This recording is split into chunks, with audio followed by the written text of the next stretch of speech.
Hello guys, welcome back again to our channel Spontaneous Reaction. So guys, my name is Hassan Nasir and today's video title is China loss on Diwali North Korea food crisis. So guys, basically ऐसे है कि आपको पता होगा कि ये Khan sir की video होने वाली है और ये होने वाली है इन्फॉर्मेटिव। उससे पहले मैं आपको थोड़ा सा ओवरव्यू देता चलूँ कि चाइना और नॉर्थ कोरिया में फूड शॉर्टेज है और हमें उसी के साथ साथ हमें श्रीलंका में भी फूड और फ्यूल शॉर्टेज दिखने को मिली है हालिया दिनों में। और चाइना में फूड शॉर्टेज होने के जो खदशात हैं उसका ये मेजर रीज़न ये है कि फर्टिलाइज़र की कमी है। फर्टिलाइज़र होगा देन उसके बाद आपके जो पैदावार होगी, अगर फर्टिलाइज़र ही नहीं होगा तो पैदावार कहाँ से होगी। तो हार्वेस्टिंग में काफ़ी दुश्वारी आ रही है, चाइना को दिखने को मिल रहा है। उसके साथ साथ हमने देखा कि जब से चाइना ने ये भी ऐलान कर दिया, आम सिविलियंस को ये कहा है कि अपने फूड को स्टोर कर लें, स्टॉक कर लें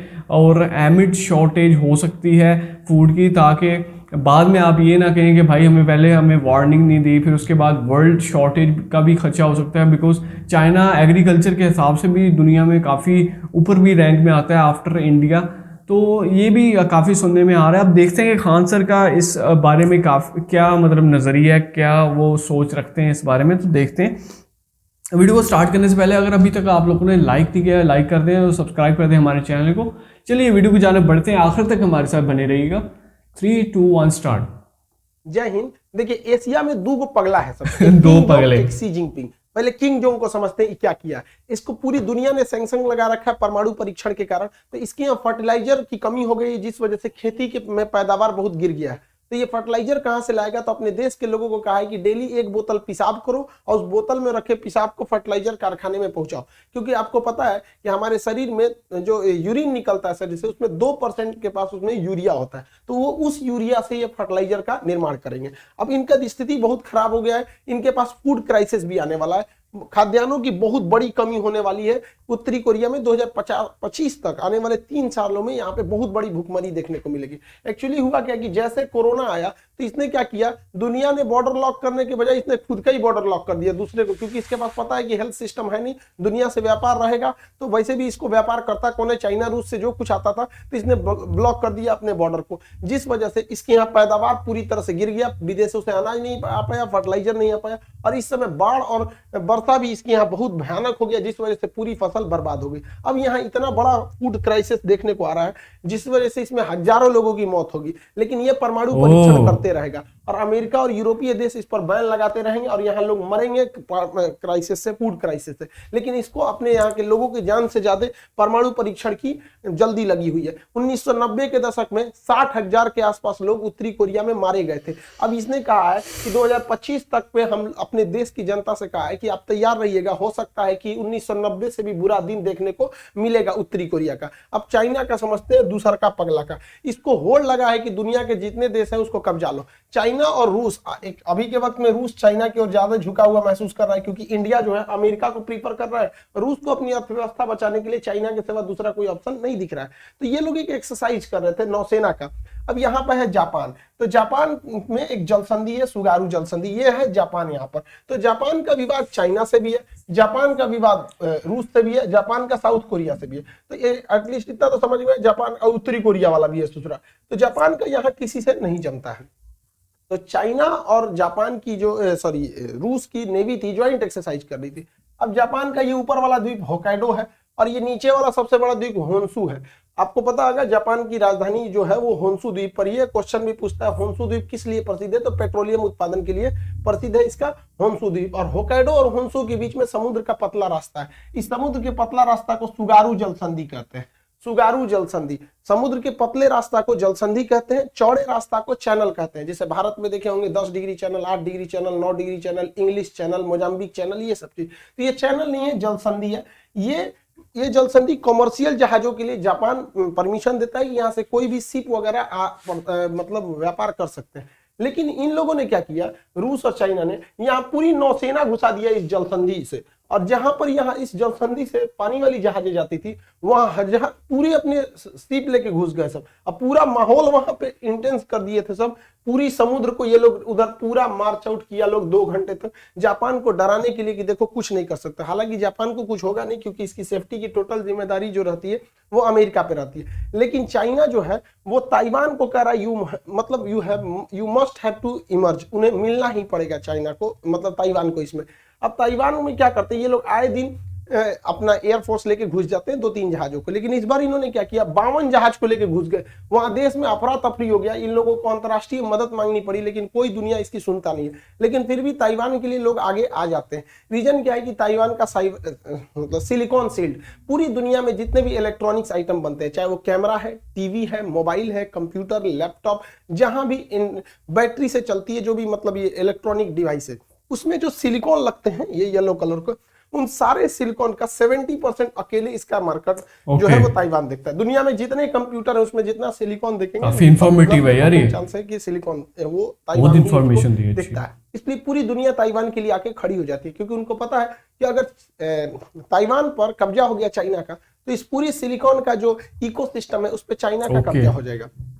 इसके अलावा भी ताइवान को अमेरिका ने बहुत सारे मिलिट्री इक्विपमेंट दिए हैं, जिसमें सबसे प्रमुख है F-16 जहाज।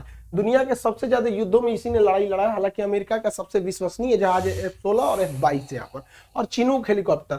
अतः अगर चाइना का कब्जा होता है ताइवान के ऊपर, तो ये सारे हथियार भी ऑटोमेटिक चाइना ले लेगा, जिस तरह से अफगानिस्तान में तालिबान ने ले लिया है। तो अमेरिका भी इन्हें बचाने के लिए चला आता है, लेकिन बहुत सारे देश है जिन्हें बचाने कोई नहीं आता है, जैसे वियतनाम हो गया, भूटान वगैरह हो गया, उन्हें बचाने कोई नहीं आता है। इसमें सबसे बुरा शिकार हो रहे हैं इसका वीगर। अभी क्या हुआ है, पाकिस्तान के लिए बहुत दोस्ती दिखाता है ना चाइना पाकिस्तान में, तो पाकिस्तान का एक ऐप था कुरान ऐप, तो चाइना का इस साइड में सिंजियांग प्रांत है, यहाँ वीगर मुस्लिम रहते हैं। चाइना इन वीगर मुसलमानों में लगभग 20 लाख मुसलमानों को यहाँ पर जेल में डाल रखा है। तो पाकिस्तान में बना वाला एक कुरान ऐप था, चाइना ने उस ऐप को हटवा दिया प्ले स्टोर से, वहां पे एप्पल स्टोर से हटवा दिया बिना किसी रीजन के। और इस पे चाइना के इस एक्शन का पाकिस्तान में किसी ने कुछ भी नहीं बोला है। इसके अलावा चाइना वीगर मुसलमानों पे एक से एक नया प्रयोग कर रहा है। वीगर मुसलमानों से कह दिया कि आप अपने यहाँ मस्जिद से लाउड स्पीकर हटा दीजिएगा। इसका विरोध करने पर मस्जिद गिरा दिया गया, उसे सार्वजनिक शौचालय में बदल दिया।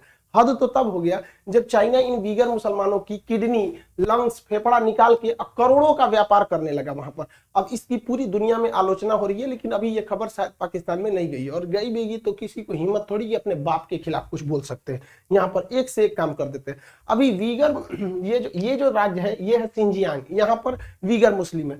ये तिब्बत है, तिब्बत को तो इसने 1959 में ही कब्जा कर लिया। इसके पास ये जो छोटा सा जिंगहाई नाम को जो है क्विंगहाई, ये राज्य है किंगहाई। यहाँ पर भी मुसलमानों की संख्या ठीक ठाक है, दूसरा सबसे ज्यादा मुस्लिम है सिंजियांग के बाद यहाँ पर। अब यहाँ पर इसने क्या किया है, कहा कि चाइना में अगर रहना है तो चाइना की तरह दिखना होगा, आप कोई भी रिलीजन को फॉलो कीजिए। उसने कह दिया कि मस्जिद पर ये जो ऊंचे ऊंचे मीनार है, ये मीनार को तोड़ दीजिए।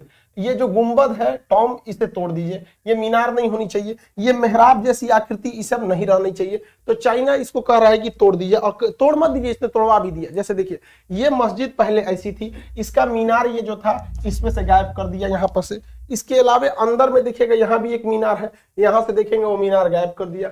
यहाँ पर डिजाइन बनी है ये इस तरह मेहराब जैसा, इसने कहा इसको तोड़ो। चाइनीज परंपरा में बिल्कुल ये क्या होना चाहिए, चौकोर होना चाहिए। यहाँ पे अगर आप देखेंगे ये मेहराब जैसा इस टाइप का बना है, ये चाइना ने कहा कि ये सब का लिए बना रहे हो, ये सब हमारे यहाँ नहीं चलेगा, चौकोर चौकोर बनाओ। देखिए पूरा सेम वही मस्जिद है, इसको चौकोर कर दिया।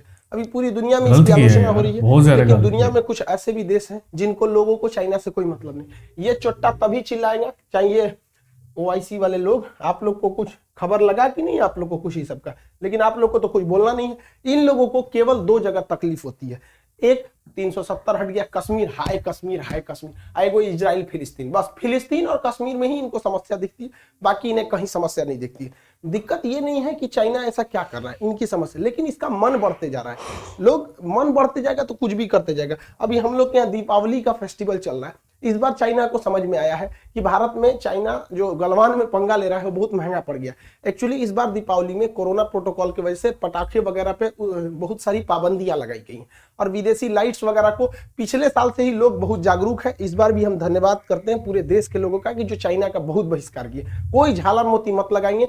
आपके इस अपील के जितने भारत में बहुत सारे लोग इसके लिए सामने आए, उसका आज रिजल्ट देखने को मिला है कि चाइना को इस बार जो है दीपावली पे 50,000 करोड़ का लॉस लगा है। 50,000 करोड़ का लॉस लगा है। अब समझ में आ रहा है। आओ ससुरे, गलवान घाटी में यहाँ पर यही होती है हम लोग के वीरों की जो शहादत हुई है। वहां पर देखे होंगे हमारे जो कर्नल साहब थे संतोष बाबू, ये उन लोग हरभजन सिंह भी थे। श्रद्धांजलि 50,000 करोड़ का इनको लॉस लग गया। अब बनाए ये लोग झालर मोती। इसको लग रहा है कि जब मन आप लोग भी कहते हैं भाई चाइनीज चीजों का प्रयोग ना करें, भारत में जो आप कोशिश करें कि दियों का प्रयोग करें। दीपावली लाइट वेट में का ये वेस्टर्न कल्चर कहाँ से घुसा दिया। कुम्हार के दिए रखे रात में। हम लोग बचपन में जब दीपावली में थे रात भर जगते थे लोग कि तुम्हारा दिया नहीं ना बुझा, दूसरे के दिया में तेल उठा के अपने दिया में डाल देते थे।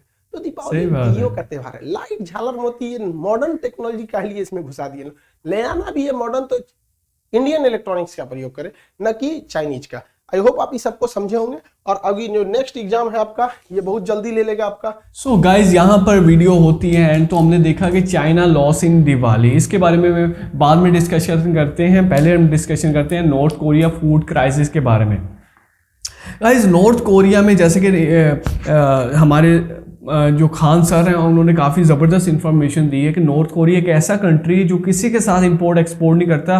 चंद ही कंट्रीज जिसके अंदर जापान शामिल है, जिसके अंदर रशिया शामिल है और जिसके अंदर चाइना शामिल है, इनके साथ सिर्फ इंपोर्ट एक्सपोर्ट करता है। और जब से कोरोना वायरस कोविड-19 एमिड हुआ है, काफ़ी तेज़ी से फैल रहा था, तो नॉर्थ कोरिया ने अपने बॉर्डर्स को बंद कर दिया। कोई भी बाहर से कोई चीज़ नहीं आ सकती, इंपोर्ट नहीं हो सकती, ना अंदर से कोई एक्सपोर्ट होती है। इसकी वजह से बजट जो था वो सारा काफ़ी मतलब तहस नहस हो गया। वो काफ़ी जो चीज़ें जो उनकी सिविलियंस को चाहिए थे वो नहीं मिल सकी। जैसे कि खाद, फर्टिलाइज़र चाहिए होता है किसी भी मतलब खेत में जो वो लगाते हैं, सब्जियां वगैरह जो भी लगाते हैं, उसको बढ़ाने के लिए, उसकी पैदावार को बढ़ाने के लिए ये चीज़ें कंपलसरी होती हैं आज के दौर में। वो नहीं आ रही थी क्योंकि नॉर्थ कोरिया के अंदर आई थिंक कि फर्टिलाइज़र नहीं हो सकता होगा, शायद इस वजह से वो बाहर से इंपोर्ट करते हो वो फर्टिलाइज़र, फिर उसके बाद वो अपने खेतों में डालते हो ताकि उसकी पैदावार में इजाफा हो, उसकी पैदावार बढ़े। तो वो नहीं हो सका, जिसकी वजह से नॉर्थ कोरिया को काफ़ी लॉस आया क्योंकि फर्टिलाइज़र नहीं आ रहा था, जिसकी वजह से उनके खेत उनके खेत नहीं, उनकी पैदावार निकल के आ रही थी। और ऊपर से बारिश सैलाब आ गया, जिसकी वजह से उनके खेत जितने भी उगे हुए थे, ग्रोथ हुई हुई थी, वो भी सारी ख़त्म होगी, जिसकी वजह से उनको इस time food crisis, food shortage का सामना करना पड़ रहा है। और उसने रिसेंटली इंडिया से भी मदद मांगी थी, नरेंद्र मोदी जी से, कि आप हमारी काइंडली हेल्प करें, हमारे पास फूड शॉर्टेज है।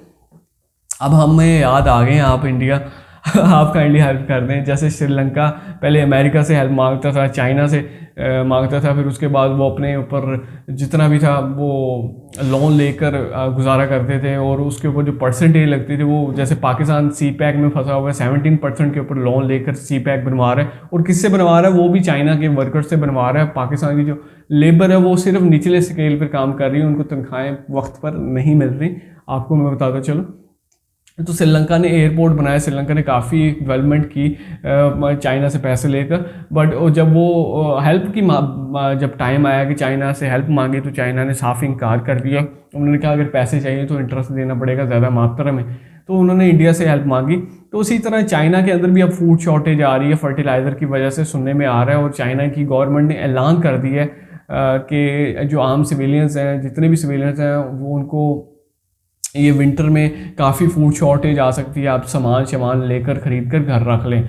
श्रीलंका के अंदर भी, नॉर्थ कोरिया के अंदर भी, और काफ़ी ऐसे कंट्रीज जहाँ फूड शॉर्टेज देखने को मिल रही है।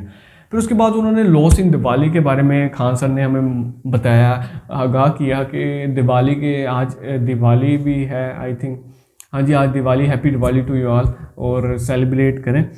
तो दिवाली के दिन मतलब ये पटाखे वगैरह बजाते हैं और काफ़ी मतलब सेलिब्रेशन करते हैं, और करते हैं, पाकिस्तान में भी करते हैं, जो कि खान सर ने कहा है कि ये इसका कॉन्सेप्ट में शामिल नहीं है। पटाखे बजाना ज़रूरी नहीं होता, लाइट्स लगाना ज़रूरी नहीं होता, बस दिए, जो पुराना कॉन्सेप्ट है दिए वाला, दिए को रोशन रखना है सारी रात, तो वो वाला कॉन्सेप्ट है, उसको थोड़ा मॉडर्नाइज कर दिया है, पटाखे वगैरह सेलिब्रेशन कर दिए। ये चीज़ नहीं होनी चाहिए। अगर होनी चाहिए तो इंडियन टेक्नोलॉजी, इंडियन लाइट्स को यूज़ किया जाए, प्रयोग किया जाए एज़ कम्पेयर टू चाइना के लाइट्स को इम्पोर्ट करके उसको ख़रीदा जाए।